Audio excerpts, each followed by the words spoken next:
Dobro večer, poštovani prijatelji, jedna kratka emisija. Ajmo da se osvrnemo na situaciju u ukrajinskom sukobu. Dakle, očigledno je da se može sagledati sada i taktička rešenja ruske strane u, recimo, poslednjih par meseci. Dakle, definitivno otvaranje Harkovskog fronta donelo je jedan mali benefit stvaranja tampon zone uz Bjelogorovsku i delimično Kursku oblast, dakle, smanjenje opasnosti od uznemiravanja granice i dubine teritorije, a sa druge strane je zapravo prikupilo veliki broj ukrajinskih snaga koje su mogle da budu na drugim ratištima i na taj način dovelo u tom pozicionom ratu svoje snage, dakle, ruske na nizu pravaca da mogu da sprovode ofanzivna dejstva i da materializuju odvlačenje značajnog dela snaga Ukra ka Harkovskom pravcu i delimično ka Sumskom, gde oni iščekivaju eventualno neki napad koga nema.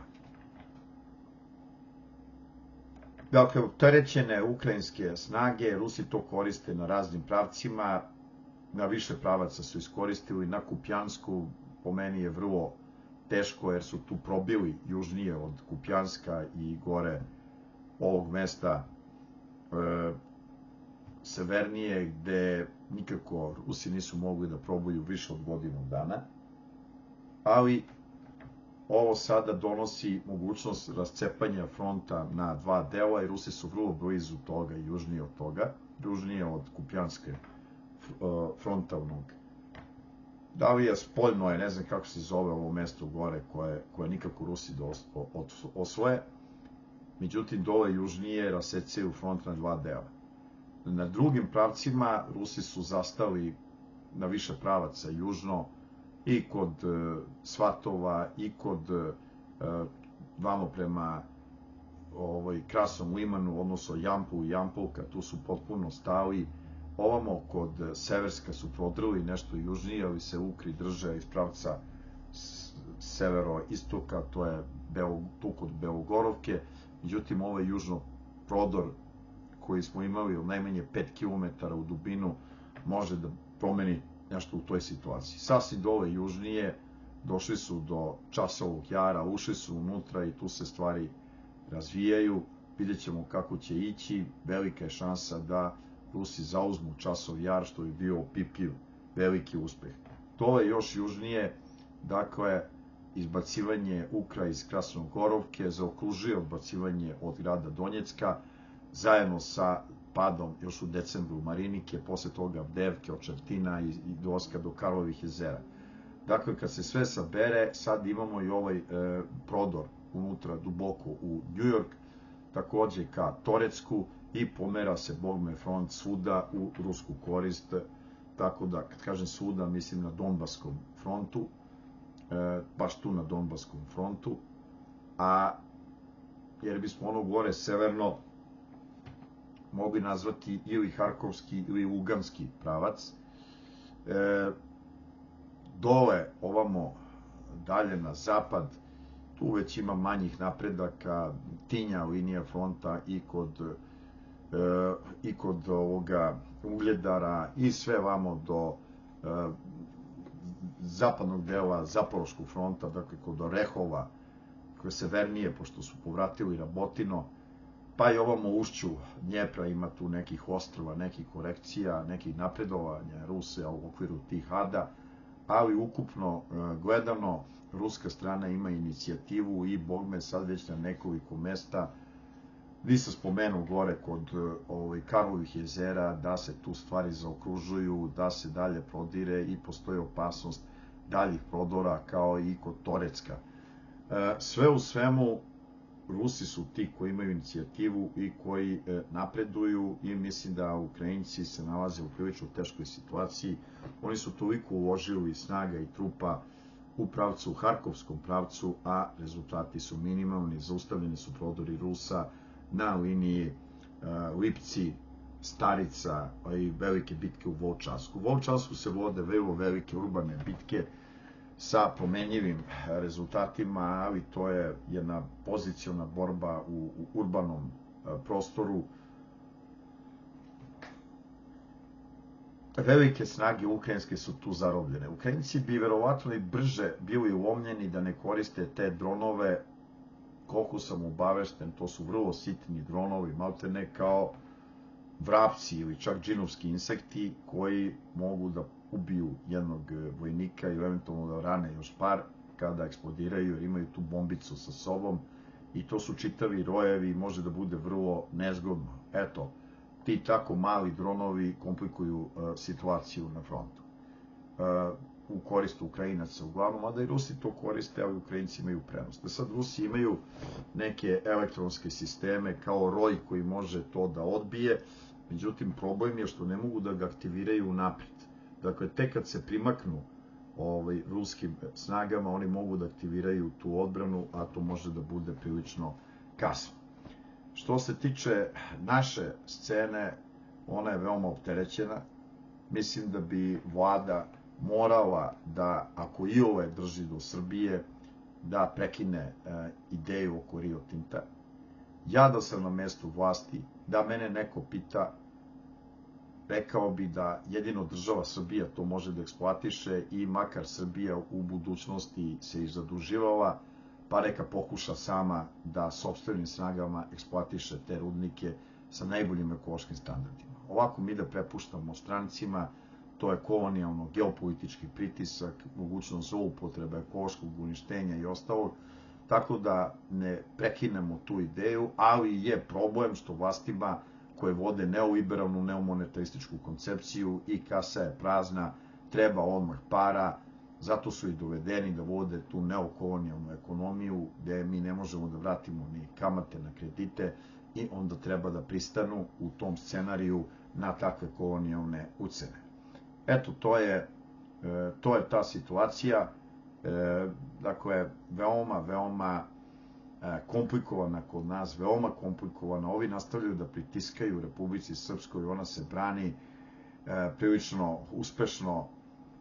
Što se tiče Crne Gore, tamo ima nagoveštaja da bismo najzad možda mogli da vidimo kao nabavlja se taj softver za prezentaciju rezultata. Ajmo da vidimo kako to izgleda i zašto su nas šetali više od pola godine, kakvi 2/3 godine da obelodane rezultate.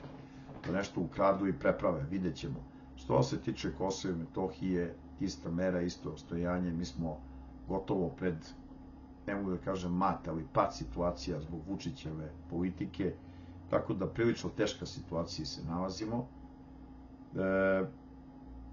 Spomenem samo, pošto je bilo neki pitanja ovde, dakle ima jedan čovek, odnosno deo određenih struktura koje imaju zadatak uznemiravanje patriotske opcije, dakle naročito mi Snaga naroda, i sistematske laži i provokacije. Tako da jedan nesretnik, jedan čovek koga ne znam kako bih nazvao, tone sve više, snimio je neki video u kojem je, kaže, načuo, nemam pojma, ja sam pogledao 1-2 minute, Zlatanović je to pogledao, pa smo prokomentarisali da taj čovek, ne znam kako da ga nazovem, da tvrdi da je kao čuo, to da je u mojoj kući održana proslava mog rođendana na kojoj je bio Nestorović, Aleksandar Pavić, Dejan Petar Zlatanović, akademik Ljuba Dimić, Jovana Jeremić, Dragan Vučićević i tako dalje, dakle pre nekoliko dana kad mi je bio rođendan. Dakle, prvo,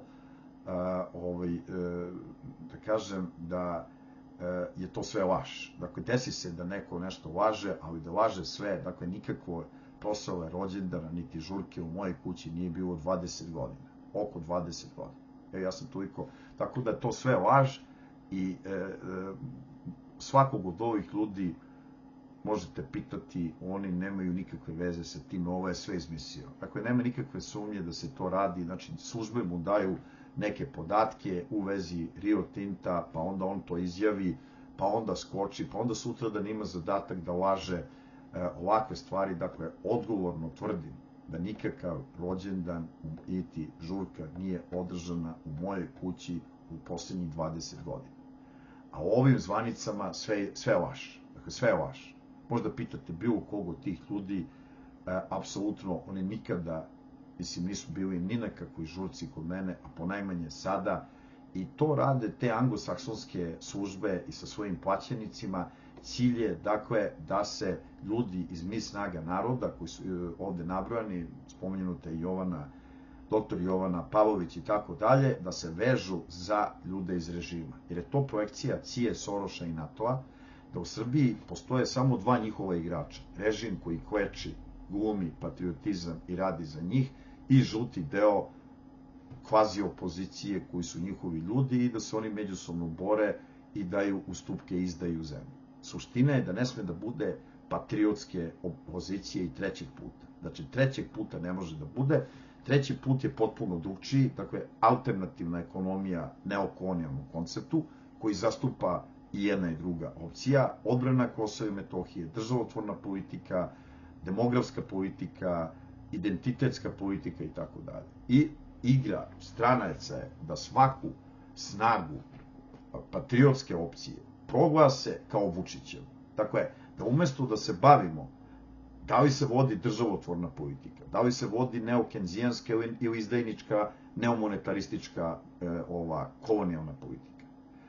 Umesto toga se samo raspravlja o moralnom liku i obrazovanju ljudi na vlasti, a ne dubinski šta oni predstavljaju, kakvu vode ekonomiju, i onda zamenite jednog čoveka, dođu ovi drugi i vi to vodite. Prema tome rade na uništenju i pravu da poošte postoji patriotska opozicija, jer ona tobože nije za uvođenje sankcija Rusiji, a nije za uvođenje sankcija Rusiji 90% ljudi u Srbiji i na srpskim prostorima. Prema tome, takve morbidne laži rade moralne nakaze, nesnalice, ljudi zaista koje, evo, ko bi od vas izmislio takve laži?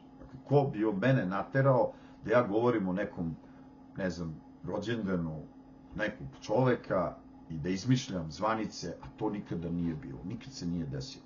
Znači, pitajte i za dokaze, da li ima neka slika, nešto i tako dalje. Da li te službe mogu nešto da izmontiraju. Dakle, žalosno, čime se služe, a taj čovek kad je to govorio, zaista ovi koji su gledali, ja nisam imao stomak, pogledao sam 30 sekundi kad sam čuo te laži, ali znam o kome se radi, o lažovu čoveku koji je 2 sata i gde je sada Dikić, koji je ipak neki lekar, doveo čoveka 2 sata, da ovo izmišlja moje stavove, sad kad je imao duel sa mnom, bez mene, izmišljao moje stavove, jeli, sada imamo da on vidi rođendan u mojoj kući sa Nestorovićem i Jovanom Jeremićem, a da ja ne znam ništa o tome, jer to ne postoji, dakle, sve je laž, dakle, sad imamo iz laži u laži. Tako da, ljudi, neću da trošim energiju, pošto je bilo nekoliko komentara, pitanja, dali ste mi link, ja sam pogledao, zamolio sam Zlatanovića da pogleda to, ali mi je bilo mučno, on je pogledao i u prelistanju štampe, ja sam ga pitao, čujem da si bio kod mene na rođendanu sa mnogo poznatih zvanica, možeš nešto da kažeš o tom? Eto toliko. Ljudi, zadržite dostojanstvo, budite ljudi, oni koji tako lažu patološki i ti botovi uz njih, znate, sve se vidi pre ili kasnije. A tom čoveku bih poželao, umesto da glumi i da zarađuje neki dinar sa tim strukturama za blaćenje, pokušaj blaćenja drugih ljudi, neka u 25. 6. godini koliko ima, pokuša da položi prijemni ispit na nekom fakultetu. Evo, ja sam dežurni na univerzitetu, predajem svetsku istoriju 1 i svetsku istoriju 2, ako položi prijemni ispit, da pokuša sa drugim studentima koji su sad već mlađi od njega 6-7 godina, da položi prvi ispit u životu i da pokuša nešto da stvori, a ne da učestvuje u takvim zaista morbidnim predstavama, gde na kraju se pokazuje da ljudi svi vide da je jedan klovno. Bilo bi mi drago da je izdrogirani klovno, i kako čujemo od ljudi koji su to pogledali, on tako njima izgleda. To što je za doktor Jovanu Pavlović izmišljao da ona govori da su Kosovo i Srbija 2 dela, to samo pokazuje o kakvom se lažovu i patologiji radi. Sad je više ljudi vidi koliko on laže i da radi sistematski. Ja sam to video od početka, dobio sam uputstva da se držim dalje od provokatora i da se ne vraćamo dalje. Eto, toliko na te vaše stvari. Dakle, da li je moguće da postoji čovek koji je izmislio da sam ja organizovao mega žurku na moj rođendan, gde su bile te poznate političke i medijske ličnosti, dakle, sve je laž, nikakve žurke nije bilo. U mojoj kući 20 godina niko nije pravio žurku, ja odavno ne obeležavam svoj rođendan, nego sa ćerkicom ili sa par poznanika, razmenim po par rečenice, možda počastim neke od tih ljudi, mada ne obeležavam svoj rođendan odavno, jer sam previše mator i, mislim, prošla su ta vremena. Hvala na pažnji i do sledećeg viđenja.